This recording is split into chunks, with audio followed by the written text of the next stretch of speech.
Hey guys, welcome to the current Hyperfixations of Mind to check out if you wanna podcast. A podcast for people who want something new to hyperfixate on. I'm your host, Mike Zabielli, connoisseur of random stuff that others might find interesting. In this episode, we're gonna talk about my latest interest, avant-garde jazz metal band Kojum Dip, and why you should give them a listen. Let's jump in now. Imagine this, your name is Bodur the Clumsy. You fall into a 1,000-year slumber because you were a little sleepy. You wake up, and the first thing you do is turn on the radio to see what you can learn about the time you woke up in. The first thing that you hear is some boring, uninspired pop music from some Nepo baby who wanted money. Oh, the horror. So you realize what must be done. You make a metal band to experiment a lot with free music and make it actually interesting. You randomly change genres from jazz to opera to drum circle to barbershop quartet to rap to bagpipes to circus to whatever you feel like. You team up with your childhood rival, Lawrence, aka Octopus, the keeper of the River of Lost Souls, the local fish, Udabin the Feared, the robot drummer, Captain No the Love Machine, and the silly guy, Moo Tits the Sour. Together, you would make many songs and play concerts that would be later described as life-changing. You would stay together for the majority of the 2000s, beginning in 2002. The first release was the greatest demo CD in the universe. That's its actual name. You would release a lot of albums and EPs over the years, including Turn Off, Anthropomorphic Bible Assault, and Video Juegos. But the only one that got released on Spotify was their 9-song-long self-titled album in 2014. So what is it like? The self-titled album opens with Cell, a waltz with themes of loneliness in the lyrics. Cell begins with an AI voice saying you have a voicemail. This voice transitions to a low-quality guitar riff. And after 4 repetitions of it, it becomes a high-quality version of the same riff. The verses begin with the current genre of metal. The chorus has a chromatic circus waltz. Between the first and second verses, it devolves into screaming. There's randomly a saxophone solo, a lot of weird stuff. But compared to some other songs in the album, it feels relatively typical. After Cell, there's Forlom. The title means for love of money. The song's lyrics aren't exactly as their title suggests, talking about greed. The verses and chorus feel very aggressive, but it feels calmer with the bridge. And fun fact, this song was used in the second episode of Tally Hall's internet show, in the hurdling bit. The weirdest song yet on the album, though, is Reverse Mullet. It is, as far as I know, the only song to have the meaning of the lyrics clearly stated, saying, "This song is about a guy who wears his mullet backwards." This song begins with a calm-sounding string solo, before suddenly changing into a rap metal song. It randomly changes languages only for 1 second, and then does it once more immediately after. After the second chorus, the bridge comes in, and its genre is barbershop quartet. It goes back to the chorus, and in the middle of it, there is a section where it sounds like they are tuning. This is what the rest of the album is like. For some reason, the song that serves as an introduction to the band is the 4th song in. Said introduction is M54, standing for Measure 54. Because the time signature is 5/4. It begins with a normal sounding rock bit, but it transitions to a rap rock part about the members of the band. We learn various things here. For example, we learned that Bodur is from outer space. We learned Lawrence likes chocolate. We learned Udabin was raised by bears and Moogatits makes donkey sounds. I don't know. Sadly, we don't learn anything about Captain No the Love Machine, because he is too busy drumming. The song transitions back to the way it was at the beginning, with a refrain that gets interrupted by bagpipes.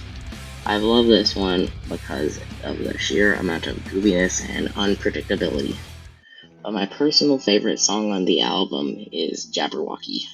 The song seems to be a ballad about child labor and being forced to work in factories, but due to the nature of the word Jabberwocky, it's impossible to know for sure. Jabberwocky essentially is a synonym of gibberish, so the song will spontaneously devolve into illegible screams. The song, however, begins completely legible, mentioning a Taiwanese child named John, and how he was taken to America unwillingly, and how he tries to fit in here. But then the flippity jibbity jibber jabber comes in.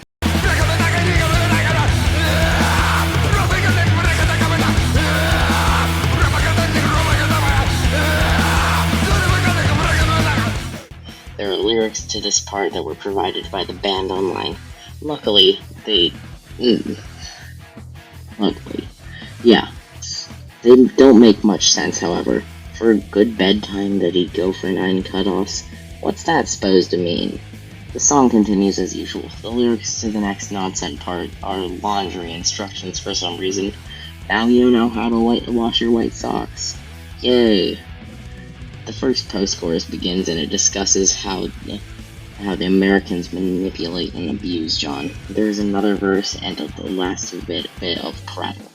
And the post-chorus repeats one last time before the song changes time signature and vibe significantly. A mellow 5/4 part with lyrics that seem to be about the corporate jargon John has always been surrounded by, and how he wants to rise up, but knows that he and all the others in his situation are too weak to. These lyrics are confusing, but very fun to interpret. It seems that the internet's favorite song of theirs is Moonwaltz, with almost 10 million streams on Spotify. This song has 2 versions, piano and normal. I'll keep this one short because discussion of this song has been beaten like a dead horse. The intro to this song is very metal, along with the pre-choruses. The verses feel like a very soft kind of rock, and the choruses are opera. Despite the radically different genres, the song still blends together with vague lyrics about the moon. This is the song I found the band through, as well as most other fans. There is an animation of this song to a show called HFJ1 on YouTube with millions of views. I found it through this AMV. If we are talking about the radical genre changes Kojam Dip does, the first song I think of is Tap Tap Tap, with a bridge that feels very soft compared to the rest of the song's electric guitar, words pronounced as gibberish, and heavy drum uses. This song's title is actually named after a guitar playing technique known as tapping, commonly used as in threes throughout the song. Toward the end, there is a scream that says, "My God, it's dead!" which was sampled from the movie Who Framed Roger Rabbit. Puzzle Dust is the next song on the album, and the thing about it is, we don't know why it's called that, Puzzle Dust. It has no connection to any of the lyrics. We did just talk about samples, and this one begins with a sample from Home Alone, when the guy said, Anyway, the song actually begins now, and the first verse and pre-chorus plays. Then the chorus begins with some guttural screaming of the lyrics, and the bridge comes in, and the song feels a lot jazzier, with vocals that sound like they're being recited by someone in the background. You have to take off your headphones to check if it's part of the music or not for the first time you actually listen. The actual lyrics to this part don't make any more sense, reading as some random nouns being listed off. The bridge ends and it transitions back to the into the usual metal scene in this song. But after the second pre-chorus, instead of the chorus playing like usual, there is a 2-minute long drum solo and an electric guitar played with a pick attached to a drill. The song ends with a chromatic scale descending, and the next one starts, being 1-3-4-3-4-0 Pluto. This song is by far the jazziest song on the album, as well as the final one, with only small transitions between parts along with the bridge being metal. The song is titled after the retired planet Pluto, as well as its dwarf planet designation. The song's lyrics are not at all difficult to interpret or examine at all, clearly being about the feelings of the personified Pluto. This is the only song I've ever seen whose song structure has more verses than the second set of them. Anyway, verse 1, pre-chorus, chorus, verse 2, verse 3, pre-chorus, chorus, bridge, chorus. The whole thing is pretty good all the way through. A good closer to the album. The full Kojam Dip project was formed by a guy named Bora Kurt Haraha, honorary member in Orange Tie of the indie flute blue rock band Tally Hall. He had the idea for this band in high school, and when he got out of school, he got to work assembling a team to portray his characters for the band. Wearing wrestling masks and capes, Kojam Dip played their first show at the Asteroid Chainsaw in Ann Arbor, Michigan. They played many shows and wrote many songs for them, and they even covered a couple songs, the most notable of which being Inside the Mind of Simon, a demo for the song The Mind Electric by Miracle Musical. The reason this cover is notable is because it was before the song came out. This was the first ever time the public would hear this song. Miracle Musical was a music project the Bora was involved in, so he was able to have access to the song as well as permission to cover it by the leader of the project, Joe Hawley. Kojam Dip was ended in 2008 due to Bora moving to LA. He would later release their self-titled album in 2014 and put it onto streaming services in 2019, along with a piano version of Moonwalks. This is where the story ends today. There have been mentions of a new album in the works from Bora, but nothing solid yet. This has been a very fun to hyperfixate on for the last few months, and you should see if you find as much joy as I do with it. Until next time, keep discovering.